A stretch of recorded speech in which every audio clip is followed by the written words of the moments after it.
नमस्ते दोस्तों। आज हम सुनेंगे मुंशी प्रेमचंद की कहानी बड़े घर की बेटी।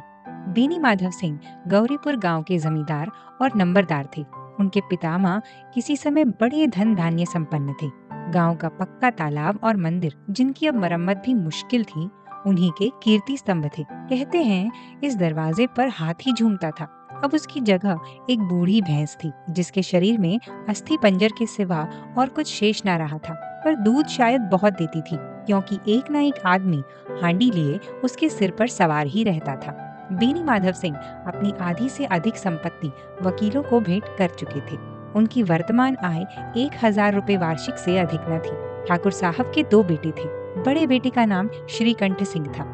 उसने बहुत दिनों के परिश्रम और उद्योग के बाद बीए की डिग्री प्राप्त की थी। अब एक दफ्तर में नौकर था। छोटा लड़का लाल बिहारी सिंह दोहरे बदन का सजीला जवान था। भरा हुआ मुखड़ा, चौड़ी छाती, भैंस का 2 सेर ताजा दूध वह उठकर सवेरे पी जाता था। श्रीकंठ सिंह की दशा बिल्कुल विपरीत थी। इन नेत्र प्रिय गुणों को उन्होंने बी ए इन्हीं 2 अक्षरों पर न्यौछावर कर दिया था। इन 2 अक्षरों ने उनके शरीर को निर्बल और चेहरे को कांतिहीन बना दिया था। इसी से वैद्य ग्रंथों पर उनका अधिक विश्वास था। शाम सवेरे से उनके कमरे से प्रायः खरल की सुरीली कर्ण मधुर ध्वनि सुनाई दिया करती थी। लाहौर और कलकत्ते के वैद्यों से बड़ी लिखा पड़ी रहती थी। श्रीकंठ सिंह इस अंग्रेजी डिग्री के अधिपति होने पर भी अंग्रेजी सामाजिक प्रथाओं के विशेष प्रेमी न थे, बल्कि वे बहुधा बड़े जोर से उसकी निंदा और तिरस्कार किया करते थे। इसी से गांव में उनका बड़ा सम्मान था। दशहरे के दिनों में वह बड़े उत्साह से रामलीला में सम्मिलित होते और स्वयं किसी न किसी पात्र का पार्ट लेते थे। गौरीपुर में रामलीला के वही जन्मदाता थे। प्राचीन हिंदू सभ्यता का गुणगान उनकी धार्मिकता का प्रधान अंग था। सम्मिलित कुटुंब के तो वह एकमात्र उपासक थे। आजकल स्त्रियों को कुटुंब में मिलजुल कर रहने की जो अरुचि होती है, उसे वह जाति और देश दोनों के लिए हानिकारक समझते थे। यही कारण था कि गांव की ललनाएं उनकी निंदक थी। कोई कोई तो उन्हें अपना शत्रु समझने में भी संकोच न करती थी। स्वयं उनकी पत्नी को ही इस विषय में उनसे विरोध था। यह इसीलिए नहीं कि उसे अपने सास ससुर देवर या जेठ आदि से घृणा थी, बल्कि उसका विचार था कि यदि बहुत कुछ सहने और तरह देने पर भी परिवार के साथ निर्वाह ना हो सके, तो आए दिन की कलह से जीवन को नष्ट करने की अपेक्षा यही उत्तम है कि अपनी खिचड़ी अलग पकाई जाए। आनंदी एक बड़े उच्च कुल की लड़की थी। उसके पिता एक छोटी सी रियासत के तालुकेदार थे। विशाल भवन, एक हाथी, 3 कुत्ते, बाज, बहरी शिकरे, झाड़ फानूस, आनरेरी मजिस्ट्रेटी और ऋण, जो एक प्रतिष्ठित तालुकेदार के भोग्य पदार्थ हैं, सभी यहाँ विद्यमान थे। नाम था भूप सिंह। बड़े उदार चित्त और प्रतिभाशाली पुरुष थे, पर दुर्भाग्य से लड़का एक भी ना था। 7 लड़कियां हुई और दैव योग से सबकी सब जीवित रही। पहली उमंग में तो उन्होंने 3 ब्याह दिल खोल कर किए, पर 15-20 हजार रुपयों का कर्जा सिर पर हो गया तो आंखें खुली, हाथ समेट लिए। आनंदी चौथी लड़की थी। वह अपनी सब बहनों से अधिक रूपवती और गुणवती थी। इससे ठाकुर भूप सिंह उसे बहुत प्यार करते थे। सुंदर संतान को कदाचित उसके माता पिता भी अधिक चाहते हैं। ठाकुर साहब बड़े धर्म संकट में थे कि इसका विवाह कहाँ करें। ना तो यह चाहते थे कि ऋण का बोझ बढ़े, और ना यह स्वीकार था कि उसे अपने को भाग्यहीन समझना पड़े। एक दिन श्रीकंठ उनके पास किसी चंदे का रुपया मांगने आए। शायद नागरी प्रचार का चंदा था। भूप सिंह उनके स्वभाव पर रीझ गए और धूमधाम से श्रीकंठ सिंह का आनंदी के साथ ब्याह हो गया। आनंदी अपने नए घर में आई तो यहाँ का रंग ढंग कुछ और ही देखा। जिस टीम टाम की उसे बचपन से ही आदत पड़ी हुई थी, वह यहाँ नाम मात्र को भी ना था। हाथी घोड़ों का तो कहना ही क्या, कोई सजी हुई सुंदर बहली तक न थी। रेशमी स्लीपर साथ लाई थी, पर यहाँ बाग कहाँ। मकान में खिड़कियां तक न थी, न जमीन पर फर्श, न दीवार पर तस्वीरें। यह एक सीधा साधा देहाती गृहस्थ का मकान था। किंतु आनंदी ने थोड़े ही दिनों में अपने को इस नई अवस्था के ऐसा अनुकूल बना लिया, मानो उसे विलास के सामान कभी देखे ही न थे। एक दिन दोपहर के समय लाल बिहारी सिंह 2 चिड़िया लिए हुए आया और भावत से बोला, जल्दी से पका दो, मुझे भूख लगी है। आनंदी भोजन बनाकर उसकी राह देख रही थी। अब वह नया व्यंजन बनाने बैठी। हांडी में देखा तो घी पाव भर से अधिक न था। बड़े घर की बेटी किफायत क्या जाने। उसने सब घी मांस में डाल दिया। लाल बिहारी खाने बैठा तो दाल में घी ना था। बोला, दाल में घी क्यों नहीं छोड़ा? आनंदी ने कहा, घी सब मांस में पड़ गया। लाल बिहारी सिंह जोर से बोला, अभी परसों घी आया है, इतना जल्दी उठ गया। आनंदी ने उत्तर दिया, आज तो कुल पाव भर रहा होगा, वह सब मैंने मांस में डाल दिया। जिस तरह सूखी लकड़ी जल्दी से जल उठती है, उसी तरह क्षुधा से बावला मनुष्य जरा जरा सी बात पर तिनक जाता है। लाल बिहारी को भावज की यह ढिठाई बहुत बुरी मालूम हुई। तिनक कर बोला, मैके में तो चाहे घी की नदी बहती हो। स्त्रियां गालियां सह लेती हैं, मार भी सह लेती हैं, पर मैके की निंदा उससे नहीं सही जाती। आनंदी मुंह फेर कर बोली, हाथी मरा भी तो 9 लाख का, वहाँ इतना घी नित्य नाई कहार खा जाते थे। लाल बिहारी जल गया, थाली उठाकर पलट दी और बोला, जी चाहता है जेब पकड़ कर खींच लो। आनंदी को भी क्रोध आ गया, मुंह लाल हो गया। बोली, वह होते आज इसको मजा चखाते। अब अपढ़ उज्जड़ ठाकुर से रहा न गया। उसकी स्त्री एक साधारण जमींदार की बेटी थी। जब जी चाहता उस पर हाथ साफ कर लिया करता। खड़ाऊ उठाकर आनंदी की ओर जोर से फेंकी और बोला, जिसके गुमान पर भूली हुई हो उससे भी देखूंगा और तुम्हें भी। आनंदी ने हाथ से खड़ाऊ रोकी, सिर बच गया, पर उंगली में बड़ी चोट आई। क्रोध के मारे हवा से हिलते पत्ते की भांति कांपती हुई अपने कमरे में आकर खड़ी हो गई। स्त्री का बल और साहस, मान और मर्यादा पति तक है। उसे अपने पति के ही बल और पुरुषत्व का घमंड होता है। आनंदी खून का घूंट पीकर रह गई। श्रीकंठ सिंह शनिवार को घर आया करते थे। बृहस्पति को यह घटना हुई थी। 2 दिन तक आनंदी को भवन में रही, ना कुछ खाया ना पिया, उनकी बाट देखती रही। अंत में शनिवार को वह नियमानुकूल संध्या समय घर आए और बाहर बैठकर इधर उधर की बातें की। कुछ देश काल संबंधी समाचार, कुछ नए मुकदमों आदि की चर्चा। यह वार्तालाप रात 10 बजे तक होता रहा। गांव के भद्र पुरुषों को इन बातों में ऐसा आनंद मिलता था कि खाने पीने की भी सुधि न रहती थी। श्रीकंठ सिंह को पिंड छुड़ाना मुश्किल हो जाता था। ये 2-3 घंटे आनंदी ने बड़े कष्ट से काटे। इसी तरह भोजन का समय आया, पंचायत उठी, एकांत हुआ तो लाल बिहारी ने कहा, भैया आप जरा भाभी को समझा दीजिए कि मुंह संभाल कर बातचीत किया करे, नहीं तो एक दिन अनर्थ हो जाएगा। बेनी माधव सिंह ने बेटे की ओर से साक्षी दी, बहू बेटियों का यह स्वभाव अच्छा नहीं कि मर्दों के मुंह लगे। लाल बिहारी, वह बड़े घर की बेटी है तो हम भी कोई कुर्मी कहार नहीं। श्रीकंठ ने चिंतित स्वर में पूछा, आखिर बात क्या हुई? लाल बिहारी ने कहा, कुछ भी नहीं, यूं ही अपने आप ही आप उलझ पड़ी। मैके के सामने हम लोगों को कुछ समझती ही नहीं। श्रीकंठ खा पीकर आनंदी के पास गए। वह भरी बैठी थी। यह हजरत भी कुछ तीखे थे। आनंदी ने पूछा, चित्त तो प्रसन्न है? श्रीकंठ बोले, बहुत प्रसन्न है, पर तुमने आजकल घर में यह क्या उपद्रव मचा रखा है? आनंदी की त्योरियों पर बल पड़ गए। झुंझलाहट के मारे बदन में ज्वाला सी दहक उठी। बोली, जिसने तुम्हें यह आग लगाई है उसे पाऊं तो मुंह झुलस दूं। श्रीकंठ, इतना गर्म क्यों होती हो? बात तो कहो। आनंदी, क्या कहूँ, यह मेरे भाग्य का फेर है, नहीं तो गंवार छोकरा जिसने परासीगिरी करने का भी शऊर नहीं, मुझे खड़ाऊ से मारकर यों ना करता। श्रीकंठ, सब हाल साफ साफ कहो तो मालूम हो, मुझे तो कुछ नहीं पता। आनंदी, परसों तुम्हारे लाडले भाई ने मुझे मांस पकाने को कहा। घी हांडी में पाव भर से अधिक ना था, वह सब मैंने मांस में डाल दिया। जब खाने बैठा तो कहने लगा, दाल में घी क्यों नहीं है? बस इसी पर मेरे मैके को बुरा भला कहने लगा।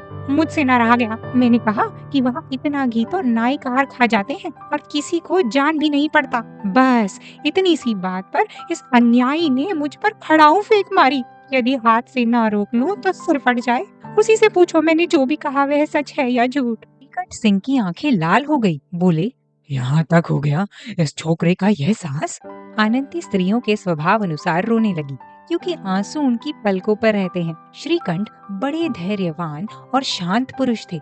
उन्हें कदाचित ही कभी क्रोध आता था। स्त्रियों के आंसू पुरुषों की क्रोधाग्नि भड़काने में तेल का काम कर देते हैं। रात भर करवटें बदलते रहे। उद्विग्नता के कारण पलक तक नहीं झपकी। प्रातः काल अपने बाप के पास जाकर बोले, दादा अब इस घर में मेरा निवाह ना होगा। इस तरह की विद्रोहपूर्ण बातें कहने पर श्रीकंठ ने कितनी ही बार अपने कई मित्रों को आड़े हाथों लिया था, परंतु दुर्भाग्य आज स्वयं ही वे बातें अपने मुंह से कहनी पड़ी। दूसरों को उपदेश देना भी कितना सहज है। बेनी माधव सिंह घबरा उठे और बोले, क्यों? श्रीकंठ, इसीलिए कि मुझे भी अपनी मान प्रतिष्ठा का कुछ विचार है। आपके घर में अब अन्याय और हठ का प्रकोप हो रहा है। जिनको बड़ों का आदर सम्मान करना चाहिए वे उनके सिर चढ़ते हैं। मैं दूसरे का नौकर ठहरा, घर पर रहता नहीं। यहाँ मेरे पीछे स्त्रियों पर खड़ाऊ और जूतों की बौछारें होती हैं। बड़ी बात की चिंता नहीं, कोई एक दो कह ले, वहां तक मैं सह सकता हूँ, किंतु यह कदापि नहीं हो सकता कि मेरे ऊपर लात घुसे पड़े और मैं दम ना मारूं। बेनी माधव सिंह कुछ जवाब ना दे सके। श्रीकंठ सदैव उनका आदर करते थे। उनके ऐसे तेवर देखकर बूढ़ा ठाकुर अवाक रह गया। केवल इतना ही बोला, बेटा तुम बुद्धिमान होकर ऐसी बातें करते हो। स्त्रियां इस तरह घर का नाश कर देती हैं। उनको बहुत सिर चढ़ाना अच्छा नहीं। श्रीकंठ, इतना मैं जानता हूँ, आपके आशीर्वाद से ऐसा मूर्ख नहीं हूँ। आप स्वयं जानते हैं कि मेरे ही समझाने बुझाने से इस गांव में कई घर संभल गए। पर जिस स्त्री की मान प्रतिष्ठा का ईश्वर के दरबार में उत्तरदाता हूँ, उसके प्रति ऐसा घोर अन्याय और पशुवत व्यवहार मुझे असह्य है। आप सच मानिए, मेरे लिए यही कुछ कम नहीं है कि लाल बिहारी को कुछ दंड नहीं देता। बेनी माधव सिंह भी गरमाए, ऐसी बातें और ना सुन सके। बोले, लाल बिहारी तुम्हारा भाई है, उससे जब कभी भूल चूक हो उसके कान पकड़ो। लेकिन श्रीकंठ, लाल बिहारी को अब मैं अपना भाई नहीं समझता। बेनी माधव सिंह, स्त्री के पीछे? श्रीकंठ, जी नहीं, उसकी क्रूरता और अविवेक के कारण। दोनों कुछ देर तक चुप रहे। ठाकुर साहब लड़के का क्रोध शांत करना चाहते थे, लेकिन यह नहीं स्वीकार करना चाहते थे कि लाल बिहारी ने कोई अनुचित काम किया है। इसी बीच गांव के कई और सज्जन हुक्के चिलम के बहाने वहां आ बैठे। कई स्त्रियों ने जब यह सुना कि श्रीकंठ पत्नी के पीछे पिता से लड़ने को तैयार है, तो उन्हें बड़ा हर्ष हुआ। दोनों पक्षों की मधुर वाणियां सुनने के लिए उनकी आत्माएं तिल मिलाने लगी। गांव में कुछ ऐसे कुटिल मनुष्य भी थे जो इस कुल की नीतिपूर्ण गति पर मन ही मन जलते थे। वे कहा करते थे, श्रीकंठ अपने बाप से दबता है, इसीलिए वह दब्बू है। उसने विद्या पढ़ी, इसीलिए वह किताबों का कीड़ा है। बेनी माधव सिंह उसकी सलाह के बिना कोई काम नहीं करते, यह उनकी मूर्खता है। इन महानुभावों की शुभ कामनाएं आज पूरी होती दिखाई दी। कोई हुक्का पीने के बहाने, कोई लगान की रसीद दिखाने आकर बैठ गया। बेनी माधव सिंह पुराने आदमी थे, इन भावों को ताड़ गए। उन्होंने निश्चय किया, चाहे कुछ क्यों ना हो, इन द्रोहियों को ताली बजाने का अवसर ना दूंगा। तुरंत कोमल शब्दों में बोले, बेटा मैं तुमसे बाहर नहीं हूँ, तुम्हारा जो जी चाहे करो। अब तो लड़के से अपराध हो गया। इलाहाबाद का अनुभव रहित झल्लाया हुआ ग्रेजुएट इस बात को ना समझ सका। उसे डिबेटिंग क्लब में अपनी बात पर अड़ने की आदत थी। इन हथकंडों की उसे क्या खबर। बाप ने जिस मतलब से बात पलटी थी वह उसकी समझ में ना आई। बोला, लाल बिहारी के साथ अब इस घर में नहीं रह सकता। बेनी माधव, बेटा बुद्धिमान लोग मूर्खों की बात पर ध्यान नहीं देते। वह बेसमझ लड़का है, उससे जो कुछ भूल हुई तुम बड़े होकर उसे क्षमा कर दो। श्रीकंठ, उसकी इस दुष्टता को मैं कदापि नहीं सह सकता। या तो वही घर में रहेगा या मैं ही। आपको यदि वह अधिक प्यारा है तो मुझे विदा कीजिए, मैं अपना भार आप संभाल लूंगा। यदि मुझे रखना चाहते हैं तो उससे कहिए जहाँ चाहे चला जाए। बस यही मेरा अंतिम निश्चय है। बिहारी सिंह दरवाजे की चौखट पर चुपचाप खड़ा बड़े भाई की बातें सुन रहा था। वह उनका बहुत आदर करता था। उसे कभी इतना साहस न हुआ कि श्रीकंठ के सामने चारपाई पर बैठ जाए, हुक्का पी ले या पान खा ले। बाप का भी वह इतना मान न करता था। श्रीकंठ का भी उस पर हार्दिक स्नेह था। अपने होश में उन्होंने कभी उसे घुड़का तक न था। जब वह इलाहाबाद से आते तो उसके लिए कोई ना कोई वस्तु अवश्य लाते। मुगदर की जोड़ी उन्होंने ही बनवा दी थी। पिछले साल जब उसने अपने से ड्योढ़े जवान को नाग पंचमी के दिन जंगल में पछाड़ दिया तो उन्होंने पुलकित होकर अखाड़े में ही जाकर उसे गले लगाया। 5 रुपए के पैसे लुटाए थे। ऐसे भाई के मुंह से आज ऐसी हृदय विदारक बातें सुनकर लाल बिहारी को बड़ी ग्लानि हुई। वह फूट फूट कर रोने लगा। इसमें संदेह नहीं कि अपने किए पर पछता रहा था। भाई के आने से एक दिन पहले ही उसकी छाती धड़कती थी कि देखूं भैया क्या कहते हैं, मैं उनके सम्मुख कैसे जाऊंगा, उनसे कैसे बोलूंगा, मेरी आंखें उनके सामने कैसे उठेंगी। उसने समझा था कि भैया मुझे बुलाकर समझा देंगे। इस आशा के विपरीत आज उसने उन्हें निर्दयता की मूर्ति बने हुए पाया। वह मूर्ख था, परंतु उसका मन कहता था कि भैया मेरे साथ अन्याय कर रहे हैं। यदि श्रीकंठ उसे अकेले में बुलाकर दो चार बातें कह देते, इतना ही नहीं, दो चार तमाचे भी लगा देते, तो कदाचित उसे इतना दुख न होता। पर भाई का यह कहना कि अब मैं इसकी सूरत नहीं देखना चाहता, लाल बिहारी से सहा न गया। वह रोता हुआ घर आया, कोठरी में जाकर कपड़े पहने, आंखें पोंछी, जिसे कोई यह ना समझे कि रोता था। तब आनंदी के द्वार पर आकर बोला, भाभी, भैया ने निश्चय किया है कि वे मेरे साथ इस घर में ना रहेंगे। अब वह मेरा मुंह नहीं देखना चाहते, इसीलिए अब मैं जाता हूँ। उन्हें फिर मुंह ना दिखाऊंगा। मुझसे जो कुछ अपराध हुआ उसे क्षमा करना। यह कहते कहते लाल बिहारी का गला भर आया। जिस समय लाल बिहारी सिंह सिर झुकाए आनंदी के द्वार पर खड़ा था, उसी समय श्रीकंठ भी आंखें लाल किए बाहर से आए। भाई को खड़ा देखा तो घृणा से आंखें फेर ली और कतराकर निकल गए, मानो उसकी परछाई से दूर भागते हों। आनंदी ने लाल बिहारी की शिकायत तो की थी, लेकिन अब मन में पछता रही थी। वह स्वभाव से ही दयावती थी, उसे इसका तनिक भी ध्यान न रहा कि बात इतनी बढ़ जाएगी। वह मन में अपने पति पर झुंझला रही थी कि यह इतना गर्म क्यों होते हैं। उस पर यह भय भी लगा हुआ था कि कहीं मुझसे इलाहाबाद चलने को कहें तो कैसे क्या करूंगी।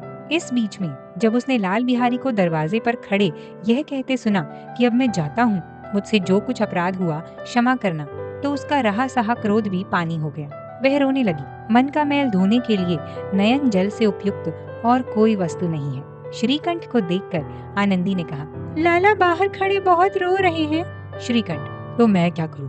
आनंदी, भीतर बुला लो, मेरी जीभ में आग लगे। मैंने कहाँ से यह झगड़ा उठाया? श्रीकंठ, मैं न बोलूंगा।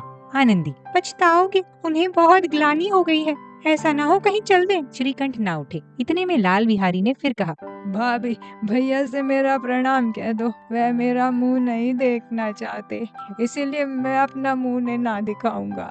लाल बिहारी इतना कहकर लौट पड़ा और शीघ्रता से दरवाजे की ओर बढ़ा। अंत में आनंदी कमरे से बाहर निकली और उसका हाथ पकड़ लिया। लाल बिहारी ने पीछे फिर कर देखा और आंखों में आंसू भरे बोला, मुझे जाने दो। आनंदी, कहाँ जाते हो? लाल बिहारी, जा कोई मेरा मुंह ना देखे। आनंदी, मैं न जाने दूंगी। लाल बिहारी, मैं तुम लोगों के साथ रहने योग्य नहीं हूँ। आनंदी, तुम्हें मेरी सौगंध, अब एक पग भी आगे न बढ़ाना। लाल बिहारी, जब तक मुझे यह ना मालूम हो जाए कि भैया का मन मेरी तरफ से साफ हो गया है, तब तक मैं इस घर में कदापि ना रहूंगा। आनंदी, मैं ईश्वर को साक्षी देकर कहती हूँ कि तुम्हारी ओर से मेरे मन में तनिक भी मैल नहीं है। अब श्रीकंठ सिंह का भी हृदय पिघला। उन्होंने बाहर आकर लाल बिहारी को गले लगा लिया। दोनों भाई खूब फूट फूट कर रोए। लाल बिहारी ने सिसकते हुए कहा, भैया, अब कभी मत कहना कि तुम मेरा मुंह ना देखोगे। इसके सिवा आप जो दंड दोगे मैं सहर्ष स्वीकार करूंगा। श्रीकंठ ने कांपते हुए स्वर से कहा, लल्लू, इन बातों को बिल्कुल भूल जाओ। ईश्वर चाहेगा तो फिर ऐसा अवसर ना आएगा। बेनी माधव सिंह बाहर से आ रहे थे। दोनों भाइयों को गले मिलते देखकर आनंद से पुलकित हो गए। बोल उठे, बड़े घर की बेटियां ऐसी ही होती हैं, बिगड़ता हुआ काम बना लेती हैं। गांव में जिसने यह वृतांत सुना, उसी ने इन शब्दों में आनंदी की उदारता को सराहा। बड़े घर की बेटियां ऐसी ही होती हैं।